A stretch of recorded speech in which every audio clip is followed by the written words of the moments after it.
Could Drew Sanders be the Denver Broncos steal of the draft for their team specifically? We take a look at the inside linebacker position, and we talk about maybe his projected fit here in 2023. You're going to get that and much more on today's brand new episode, Locked on Broncos. You are Locked on Broncos, your daily Denver Broncos podcast. Part of the Locked on Podcast Network. Your team every day. What's up, Broncos Country? Welcome into a brand new episode of Locked on Broncos, your daily Denver Broncos podcast, part of the Locked on Podcast Network, your team every day. Thank you so much to everybody in Broncos Country for tuning in, making us your first listen of the day every single day. Make sure you subscribe or you follow for free on YouTube or wherever you get your podcast so you never miss out on an episode as soon as it's made available. On top of that, a special mile-high salute to everybody who is an everyday listener of the show. We appreciate you so much. I'm your host, as always, Cody Roark, Broncos reporter for Mile High Sports, joined alongside, as always, by my co-host, Sayre Bedinger. He's the site expert over there, predominantlyorange.com. And we're going to go through here, if you're an everyday listener to the show, what you can expect for the next week or so. We're going to take a look at each of the individual draft picks that the Broncos had selected in the 2023 NFL Draft. We're going to talk about them. We're going to talk about maybe their fit inside the team. We're going to take a look at the position again, and we're going to see, okay, hey, what type of impact can this player have immediately here in 2023? What is the projection for them? We're going to share our thoughts, and if you're an everyday listener, you can expect that here, Locked on Broncos. Sayre, my friend, let's start off with Drew Sanders. The other day, we were able to focus a little bit on Marvin Mims and what type of impact we believe he can have inside of Sean Payton's offense, the wide receiver room, what it means in general. But there is a vibe right now, like an unknown vibe, that maybe Drew Sanders could be the steal of the Broncos draft class here in 2023, which is like, can you call a third-round guy still? I feel like it's fair to do that because I felt like Baron Browning was a steal for the Broncos. I felt like Draymond Jones a few years ago and Quinn Miners. I feel like these guys were all steals for Denver, so I do think that it is fair to say, hey, in round 3, you can have a steal of the draft of your class. What are your thoughts on this subject? I don't mind that idea, right? I kind of like going back and looking at some of the best picks the Broncos have made in recent years. Cody, they've been third-round picks, right? You could go all the way back to, I guess, Justin Simmons back in 2016. And then, of course, some more recent guys, like you mentioned, Browning, Quinn Miners, Dulcich last year. He looks like he's a good player. So maybe that third round is the sweet spot for the Denver Broncos. And, of course, you can't help but think, did the Broncos get really good value from the Drew Sanders selection? Now, you know me, and everybody who's an everyday listener knows me, that I wasn't really on board with, hey, let's steer clear of the linebacker spot with one of those top 2 picks. But I was also on board with take the best player, right? If you think the guy is a great player, don't pass up on good value. It looks like a lot of these outlets, Cody, leading up to the draft, they had Drew Sanders as a late first round, maybe second round option at worst. The Broncos get him at pick number 67 overall, right? So you're looking at a guy who may be plus maybe 15 to 20, maybe more spots in terms of overall steal value there if you're looking at where he's ranked by certain people. So I like it from that vantage point and that perspective. And the more you watch, you can't help but like the player. Could he be the Kirkland brand version of Logan Wilson? Can we maybe come up with something like that? You mentioned good value. We've heard terms great value, right? And I think with the Broncos ownership, like great value, it's always a great pun to throw out there in terms of that.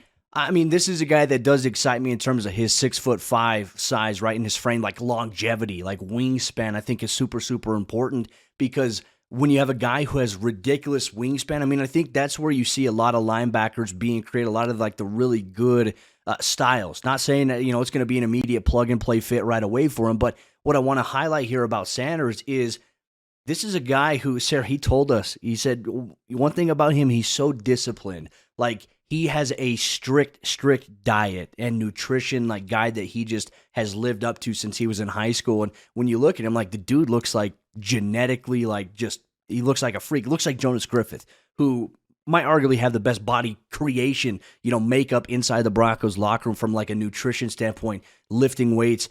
This is a guy who is very, very attention to detail with what he puts in his body. But I also think that it gives you an opportunity as well, because what do we see really at the inside linebacker position? take away the narratives that, oh, the Broncos don't have a linebacker who can cover tight end. It's not about that. You're never going to have a linebacker covering a tight end in this defensive scheme. You can have a guy who can help and spot coverage, but the big thing is that teams like to attack over the middle of the field. You have a guy with 6'5" height and long wingspan. This is a guy who can maybe deflect passes or rise up out of nowhere and intercept a pass. To me, that is very exciting. And not only can he offer that, he knows where the football is. He's aggressive. Like one thing I watched him on tape the other night. I was watching him against the run, and I was watching, okay, how well does he read the guard? When the guard steps down, does he fill the right gap correctly? What's his pursuit angles like? Dude studies film to a T. You can tell he is very technically refined. To me, I think this is a good addition for the Broncos, which kind of begs the question, like, is he going to play a lot here in his rookie season? I don't know if that's going to be the case, right? But there's so many things we're going to talk about on today's show that really are going to give us a better idea. I think by the time we're done with this episode, we're going to say, okay, hey, we might have a better idea as to maybe what his true role will be this upcoming season. Well, I hope, Cody, we do get to see a significant role for him, right? You want to see that versatility on display. You want to see, like you said, maybe that 6'4" kind of that tree standing out in the middle of the fairway. It's like, hey, you just don't hit the tree, right? But then all of a sudden your ball is like a magnet to the tree. I don't know how many can relate to that experience on the golf course or why many fairways would have a tree in there, but I have had that kind of experience. It's kind of what Drew Sanders could be, right? In coverage, just like, don't throw it at the 6'4", 240-pound guy standing right in the middle of the field, and all of a sudden you do. I hope we get to see that. I hope we get to see the special teams. I hope we get to see him crossing face of some interior offensive linemen. You want to see certain packages. When you draft a guy, I know that the Broncos didn't have a first or second round pick, but look, if it was a normal draft class, right? If they did have a first and second rounder, I think the expectations for the top 3 rounds are typically you want to get instant contribution from every single one of those guys. And I think with what you mentioned about Sanders, just the way that he's kind of built different in terms of taking care of his body, preparation, things like that. You see those kinds of things translate on tape. You want to see a guy like that get rewarded with some snaps in his rookie year. And so that's, to me, where I'm going to kind of be interested to watch, what do they utilize him? How do they utilize him in preseason play? I know we're going to talk more about that, but I want to see him in coverage. I want to see him blitzing. I don't know how much you can do of that in the preseason anymore, but spying the quarterback, that's another thing that we saw him do. He got his old teammate Bryce Young actually in a couple of the highlights that I've seen. So Cody, there's things that he can do to get on the field. The question is, what are they going to do about these other guys at the position that, hey, can you take them off the field, right? That's going to set up really kind of what we're going to focus on here, and that is, what does the Broncos linebacker room look like as we get ready to go into minicamp, as we prepare for training camp? I mean, so much is going to change between now and July in terms of, okay, hey, the 90-man roster will be finalized, and you're going to have a better idea as to like who's competing, what's going on at that position. And I think it'll be very insightful to maybe project, okay, hey, maybe here's how this guy can fit in. Broncos Country, as you're watching, you're following along, listening to this podcast on your favorite podcast provider or watching on YouTube, as we mentioned, make sure you share your thoughts with us in the YouTube comment section, or you can tweet us on Twitter at Cody Roark NFL, at Sayre Bedinger, at Locked On Broncos. What are your thoughts on Drew Sanders? We're going to continue to expand on linebacker. What does the room look like now with the addition of Sanders at that position? Could it impact Josey, Jewell? Could it impact Alex Singleton or Jonas Griffith? Well, you'll get that on today's episode, Locked On Broncos. This episode of the show is brought to you by our friends over there at Built Bar. And if you're looking for a delicious snack, but you don't want all the sugar and you don't want all the calories, then you need the best tasting protein bar ever, Built. And you've got to try it. Whether it's the regular Built Bar or whether it's the Built Puffs, Built Bar has something for everybody, a wide variety of flavors that you will come to love. You can look at all the flavors at Built.com, or you can even get your hands on a box of Built Bar locally at your local Walmart or Sam's Club. If you want to buy a 4-box of Built Bar, you go to Walmart, go to the pharmacy department, and you pick it out there. If you want to buy in bulk, you go to Sam's Club, get a box of 13 bars. You can get that today, and each bar contains 17 grams of protein, 130 calories, and it's low in sugar. And the best part about it, it is covered in 100% milk chocolate. So make sure you check it out today locally at your local Walmart or Sam's Club, or you can go to Built.com, use promo code LOCKEDON15. You can get 15% off your order online as well. Check it out today, Built Bar. Are the Broncos messing with perfection by the drafting of Drew Sanders, the linebacker out of Arkansas, Cody? And of course, when I say perfection, I'm talking about messing with the duo, the Bash brothers out there, right? Josey, Jewell, and Alex Singleton coming together in the 2022 season, when those two guys were healthy, I would venture to say there's not many better off-ball linebacker duos in the NFL. So are the Broncos messing with perfection here? Is there a way to involve everybody? Of course, we got to start off by talking about the man of the hour, right? The guy that, as of last offseason, I think pretty much every Broncos fan, except for a select few, and you out there know who you are, we're kind of dogging on the Alex Singleton pickup. He goes out and has a huge year. Cody, let's talk about Singleton back on that 3-year contract. As far as the Drew Sanders draft pick, what is the impact here for this linebacker group? Yeah, it's a great question. I think the first thought when he was drafted, everyone's like, okay, hey, that means Jewell's done in Denver. That's not necessarily the case, right? And while it could impact Jewell, I mean, Sean Payton, George Payton said they see him as that inside backer. They see him as a true Mike and a guy who could also play Will. I mean, especially in this defense, you need guys who could play a little bit of both. Mike is usually aligned to the strength side, wherever the tight end is, in terms of just formation. And then the Will is usually the weak side, away from all that. I look at maybe how this linebacker room kind of formulates now. Like Jewell is on the final year of his deal in Denver, right? So obviously this is going to be a big season for Josey. Now, when Josey was on the field last year for the Broncos, I mean, Sayre, I don't think it's hard to say that, hey, he was one of the best players for them. He had a 2-interception game against the Kansas City Chiefs. You know, when he's on the field, he's effective. You know, you can get him. He had a couple of sacks this year while being blitzed at the inside linebacker position. And I'd say the only critique about Jewell, right, is he's dealt with some injuries throughout his entire duration of being a Bronco. He dealt with some last year that caused him to miss the first game of the season against the Seattle Seahawks. He was able to return, a couple weeks later against San Francisco 49ers.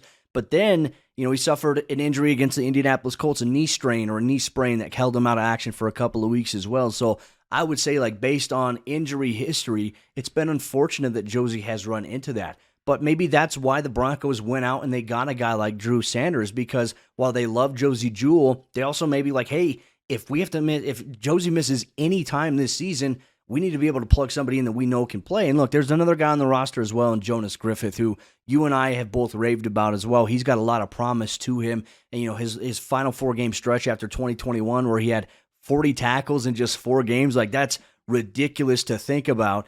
He's got the potential to do things as well. But then again, he suffered a pretty bad foot injury. He had the dislocated elbow in the preseason. So I would say, like, with injuries really being an issue for that position in the last couple of years, this is a great pickup option in Drew Sanders because, hey, this is a guy we think can start down the road. But if there's an injury, we know that we can put him in the starting lineup right away. And that gives you flexibility, doesn't it, in terms of your roster construction? It can give you confidence to say, hey, if everybody stays healthy, we're too deep easily at this position. We got guys that can play, and we got guys behind those guys that can play. And so I like having that flexibility at this kind of position.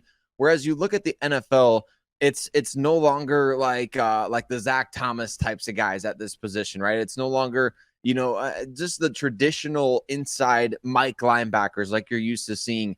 You're talking about a lot of guys that are virtually positionless in some ways. Yes, they're playing that second level of defense, but they're asked to do so many different things. And that's where I think Drew Sanders is fascinating. He's so much different stylistically than a Jewell or an Alex Singleton. It's a different breed, a different brand of play at that linebacker position. So it gives you something that I think that's why I'm talking about this preseason, to experiment with these guys. And look, you initially made that trade for Jonas Griffith, right, to play special teams. Remember, the Broncos were so bad on special teams, they traded draft capital to get a guy who's good at it. And I think that's something that he can still do, right? It's not like you're not going to see these guys ever. We're going to see number 50 out there making plays. We're going to see 47, and we're going to see 49. We're going to see all these guys out there. The question is, in what way? Like, are we only going to see Jonas Griffith and Drew Sanders defensively if there's an injury, or are we going to see certain packages where they come in? Because that's the kind of athleticism, Cody, that I think you want to have out there on the field. We talk a lot about Jewell, Alex Singleton. Those guys aren't testing off the scales in terms of RAS, right? But they play instinctually. They play very much so being in the right place at the right time consistently. That's why they're very highly paid linebackers in the NFL. They know where to be, when to be there. They call the shots on defense. That's the tough part too about, and maybe you can speak to this, Cody. The tough part about rotating linebackers in and out is you got guys that are calling the plays for your defense out there. How much of a difference could that make if you want to try to rotate in these big-time athletes like Sanders and Jonas Griffith. Yeah, you might have to give the green sticker to somebody else. Obviously Justin Simmons will have one, but you may have to get that to maybe a defensive lineman.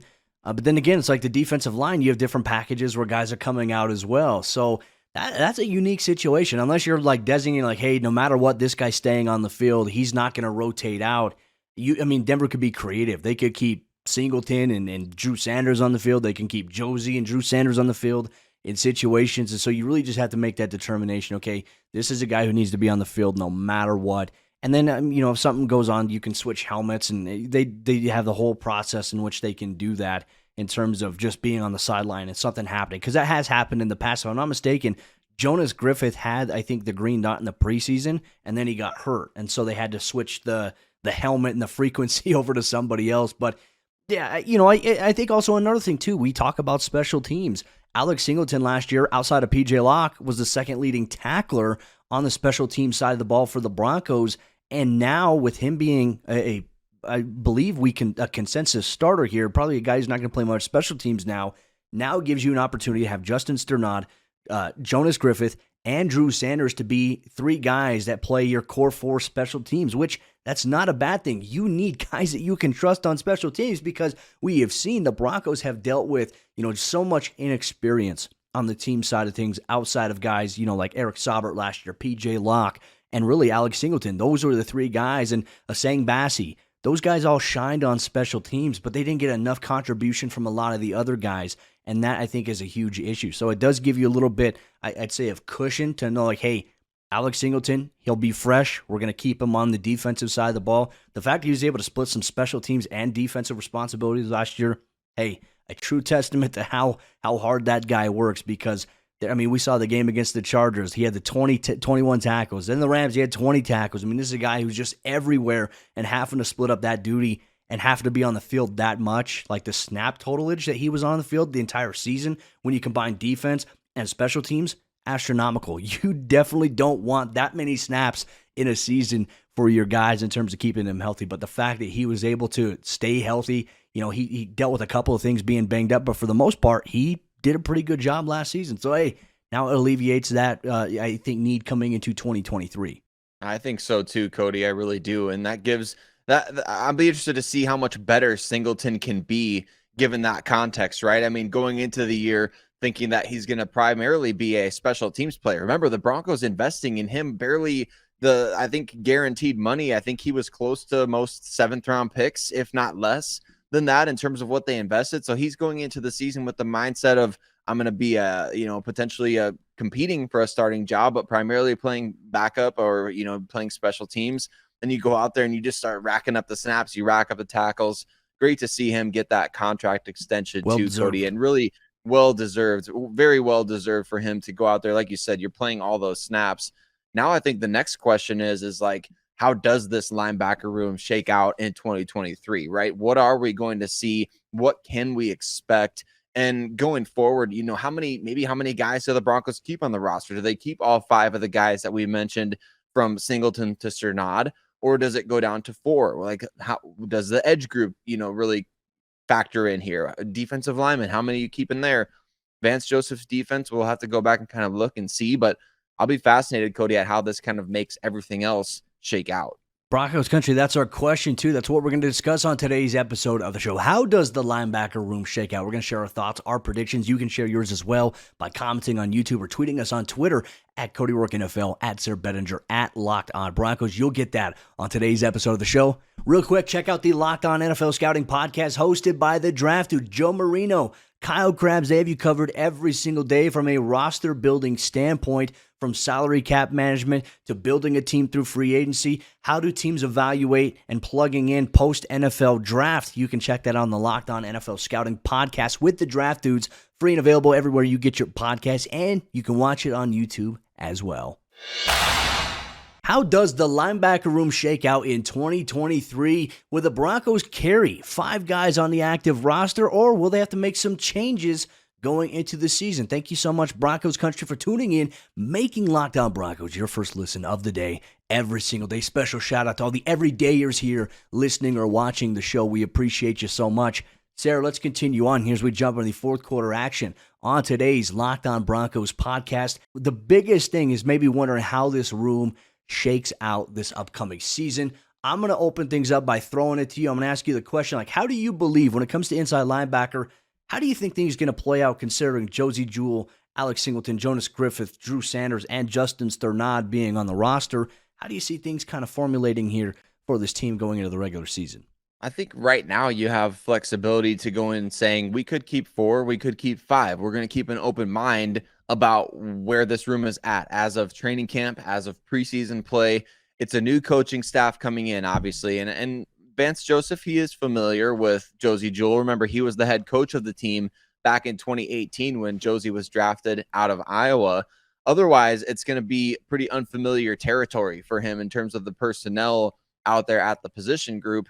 It'll be fascinating to see. I can't remember if it was Vance's last year with the team, Cody, or if I'm thinking of a different year when, remember, the Broncos went in, they had seemingly a solidified group at the position. Then all of a sudden at the end of training camp, they just up and cut Todd Davis, who was expected to be a starter. I can't remember exactly what year that was, but kind of thinking about this group in a similar 2018. Yeah, that sounds about right. Yeah, that sounds right. So anybody in the comments, you can correct if I'm wrong about it. I don't have the research and development team on standby right now, but a similar situation, I wonder if it could arise. Not talking about somebody like Josey getting cut late in these stages, but maybe if you see Jonas Griffith as a long-term starter, or if you see obviously Drew Sanders as a long-term starter, do you get the ball rolling on that clock now, and say we already have a top tier backup. We like what Strnad can do on special teams, and we think he can contribute if need be defensively. Do we trade a guy like Josey Jewell in a contract year? That'll be fascinating to see. But I think ultimately, Cody, if I'm just staying chalk at the position, I think the way it shakes out is obviously Singleton and Jewell. I think those two guys are going to take the lion's share of snaps. What's going to be fun to watch is how to get Jonas Griffith and Drew Sanders on the field. I think the Broncos will have to be creative there. Obviously, you don't want to be pulling starters off the field a ton, but rotating guys in, going to be fascinating to watch how often they do that, what their strategy is there, and if we get any inkling or inclination of what they're going to do throughout training camp in the preseason. I think those are very important points to acknowledge there. And I also think as well, it's hard to ignore the former ties to Ejiro Evero, right? Like, Sayre, let's say training camp happens. Carolina Panthers, let's say they suffer an injury at inside linebacker. You don't think that they're going to pick up the phone and call Denver and ask about, like, hey, Josey Jewell? I mean, it's certainly possible. And I can tell you this, like, Josey Jewell has told me in the locker room, he's told all of us media people that he loves this scheme, like Ejiro Evero's scheme, which the Broncos can be running that here with Vance Joseph. He feels like he can play in this scheme for the entirety of his career. He wants to play in a scheme like this throughout the duration of his career. So I think it is something that is important to acknowledge. I mean, it's certainly possible. But for me, it's like the best burger joint in all of America. The Broncos, I think, are going to go with 5 guys here at the linebacker position going into the regular season. And I think that it doesn't hurt because you are one injury away, right? And look, you're playing 17 regular season games. You're going to get banged up in linebacker, running back, defensive line. These are the 3 positions, and offensive line, 4 positions in totality, that have to deal with the most physical contact more so than any other player. That's why linebackers usually lead the teams in tackles every single year in the NFL. I mean, there's some players out there who get close to 200 tackles in a season, which is a lot of contact, a lot of hitting, a lot of physicality. You have to have options there, and you have to have guys who can play special teams because, once again, as we saw a few years ago, the Broncos were forced to put some starters on special teams, and that led to Josey Jewell getting hurt for the entire season. You lost Alexander Johnson a few years ago to an injury as well, and then Denver, all of a sudden, they're going to that Cleveland Browns game on Thursday night, and they can't stop the run because they're dealing with practice squad linebackers starting there who can't read or can't get off blocks, and that was a very, very, very tough situation. I don't think Denver wants to be in. I think linebacker is very important in today's NFL. So I think they're going to carry 5 guys at the least at this point in time because, hey, nothing is ever guaranteed. You got to be able to see where you're at after the NFL preseason, and then maybe you make your adjustments when you start to make roster cuts, which I want to keep everybody in reminder here. You no longer have to in the NFL after each week of the preseason. You no longer have to make roster cuts. The final preseason game after that, you can have a 90-man roster and then cut it to 53 right after that third final preseason game. I still think teams in between will start making cuts to start formulating and creating more space and things like that. But something to throw out there, something for Broncos country to consider. that's how I think linebacker is going to play out as well. And Sayre, for the everyday listeners here in Locked On Broncos, we're going to focus on each of the draft picks for the next week or so coming up. And if you're an everyday listener of the show, tomorrow's episode, Locked On Broncos, we're going to talk about Riley Moss, talk about him specifically. What might he bring to the table in the cornerback room with Christian Parker as his coach, who has done a tremendous job with developing players at the NFL level? What type of fit is he going to have? Could he start opposite of Patrick Surtain? That's just something you can get on tomorrow's episode of the show for all you everydayers out there here, Locked On Broncos. And a reminder to next week, the NFL schedule reveal will be here. You know what that means? Sayre and I, we're going to react to the schedule as it's released. Where are the Broncos going? What are some of the big-time games that they're going to be playing? What is the most important stretch of the new schedule? And how many primetime games will the Broncos have? You'll get that next week as well here, Locked On Broncos. We appreciate you so much for tuning in, making us your first listen of the day every single day. Just a reminder, if you're a brand new viewer or a brand new listener of the show and you made it to this point and you like this conversation that we have every single day, this is what you can expect here, Locked On Broncos. Short, sweet, to the point, no hot takes, no clickbait, just objective coverage of all things orange and blue, because you, the avid listeners in Broncos Country, deserve that. There's too much fluff out there. We don't want to bring that to you here. We like to bring you real, level-headed analysis. So thank you so much for making us a part of your day every single day. We'll see you tomorrow for a brand new episode, Locked On Broncos.